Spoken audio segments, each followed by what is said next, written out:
Israel और Hamas के बीच चल रहा युद्ध थमने का नाम नहीं ले रहा है। इसका असर ग्लोबल ट्रेड पर भी पड़ा है। अब एक बार फिर से ग्लोबल ट्रेड खतरे में है। हाल के सप्ताहों में यमन स्थित यहूदियों ने गाजा पर इजराइल की चल रही बमबारी के जवाब में लाल सागर और स्वेज नहर से गुजर रहे कमर्शियल शिपिंग जहाजों पर हमला कर दिया है। यमन से शुरू हुए ड्रोन और मिसाइल हमलों से टैंकरों और कार्गो शिप्स यानी कि मालवाहक जहाजों को निशाना बनाया गया है। इसकी वजह से लाल सागर वाला व्यापार मार्ग लगभग ठप हो गया है। आइए वीडियो में बात करते हैं कि इस रूट के बंद होने से ग्लोबल लेवल पर ट्रेड बिजनेस सहित किन चीजों पर असर पड़ेगा। नमस्कार, मैं हूं डॉक्टर तन्वी सिन्हा और आप देख रहे हैं बिजतक। सबसे पहले तो समझते हैं कि लाल सागर इतना जरूरी क्यों है। पंप पर पेट्रोल की कीमत से लेकर नए इलेक्ट्रॉनिक, नए डिवाइस की उपलब्धता तक सब कुछ जिबूती और यमन के बीच इस केवल 20 मील चौड़ी पानी की नहर पर निर्भर करती है। ये जहाज भी इसी जलमार्ग में है जिन पर हूती गोलीबारी कर रहे हैं। इस पूरे पैच को बाल अल मंडेब कहा जाता है, जो दुनिया में सबसे सघन शिपिंग चैनल का हिस्सा है। ये नहर 150 साल से भी ज्यादा समय पहले खुली थी, जिसने वैश्विक व्यापार में क्रांति ला दी थी। ये अमेरिका, यूरोप और मध्य पूर्व और एशिया के बीच एक शॉर्टकट बन गया है। ग्लोबल ट्रेड का लगभग 12% लाल सागर से होकर गुजरता है, जिसमें 30% वैश्विक कंटेनर ट्रैफिक भी शामिल है। अरबों डॉलर का व्यापारिक सामान और आपूर्ति हर साल लाल सागर से होकर गुजरती है। इसका मतलब है कि वहां अगर देरी होती है तो दुनिया भर का ग्लोबल ट्रेड प्रभावित हो सकता है। द गार्जियन की रिपोर्ट के अनुसार शुरुआत में यह कहा जा रहा था कि केवल इजराइल जाने वाले जहाजों को ही निशाना बनाया जा रहा है, लेकिन ऐसा नहीं है। दूसरे देशों में जाने वाले जहाजों को भी निशाना बनाया जा रहा है, जिससे व्यापार के लिए खतरा बढ़ गया है। बता दें कि पिछले सप्ताह में मार्क्स, हापाग लॉयड और MSC सहित प्रमुख शिपिंग कंपनियों ने लाल सागर का उपयोग नहीं करने का निर्णय लिया है। थिंक टैंक अटलांटिक काउंसिल के अनुसार बाजार हिस्सेदारी के हिसाब से 10 सबसे बड़े शिपिंग कंपनियों में से 7 ने लाल सागर में शिपिंग निलंबित कर दी है।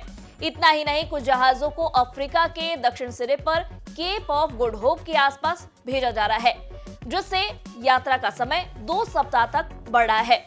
चलिए अब इस लाल सागर संकट से होने वाले संभावित असर को भी समझ लेते हैं। सबसे पहली और बड़ी समस्या महंगाई बढ़ने को लेकर है। दरअसल लाल सागर आगे जाकर स्वेज नहर से मिलता है, जो यूरोप को एशिया से जोड़ने वाला सबसे प्रमुख जलमार्ग है। अंतर्राष्ट्रीय व्यापार का एक बड़ा हिस्सा इस स्वेज नहर से होकर गुजरता है। लाल सागर मार्ग बंद होने पर यूरोप से एशिया या एशिया से यूरोप माल की आवाजाही के लिए शिपिंग कंपनियों को अब लंबा मार्ग लेना होगा। इससे न सिर्फ शिपिंग कंपनियों की लागत बढ़ेगी, बल्कि पूरी दुनिया में महंगाई बढ़ने का सिलसिला एक बार फिर शुरू हो सकता है। हूती विद्रोहियों के बढ़ते हमले की वजह से ब्रिटेन की एनर्जी BP ने लाल सागर से अपने शिपमेंट को रोकने का फैसला लिया है। कंपनी का कहना है कि सुरक्षा की स्थिति खराब है, ऐसे में यह अस्थायी कदम उठाया गया है। वहीं BBC की रिपोर्ट में बताया गया है कि एवरग्रीन लाइन ने अपने कंटेनर शिप को अगले आदेश तक यात्राएं निलंबित करने को कहा है। दुनिया के दूसरे सबसे बड़े शिपमेंट कंपनी मर्क्स का कहना है कि स्थिति बेहद खतरनाक है। वहीं सबसे बड़ी शिपमेंट कंपनी MSC ने भी जहाजों के रूट को डाइवर्ट कर दिया है। एक्सपर्ट्स का कहना है कि अगर जहाजों पर हमले जारी रहे और तेल कंपनियां लाल सागर के माध्यम से शिपमेंट रोकती रही तो तेल की कीमतें बढ़ सकती है। ऐसे में शिपिंग कंपनियों के पास केवल 2 ही ऑप्शन है। पहला, लाल सागर के माध्यम से यात्रा करने के जोखिम का सामना करे या फिर अपने जहाजों को दूसरे मार्गों की तरफ मोड़ दे। हूती विद्रोही के हमले बढ़ने से ग्लोबल लेवल पर सप्लाई चेन में भी रुकावट आने की पूरी संभावना है। इसके तहत तेल सहित दूसरी जरूरी चीजों के प्राइस में भी बढ़त देखने को मिल सकती है और ग्लोबल इकोनॉमी की ग्रोथ सुस्त पड़ सकती है। वहीं एक्सपर्ट्स का मानना है कि लाल सागर के संकट से भारत के कोल इंपोर्ट पर कोई असर नहीं होगा, क्योंकि भारत इंडोनेशिया और ऑस्ट्रेलिया से सबसे ज्यादा इंपोर्ट करता है कोल।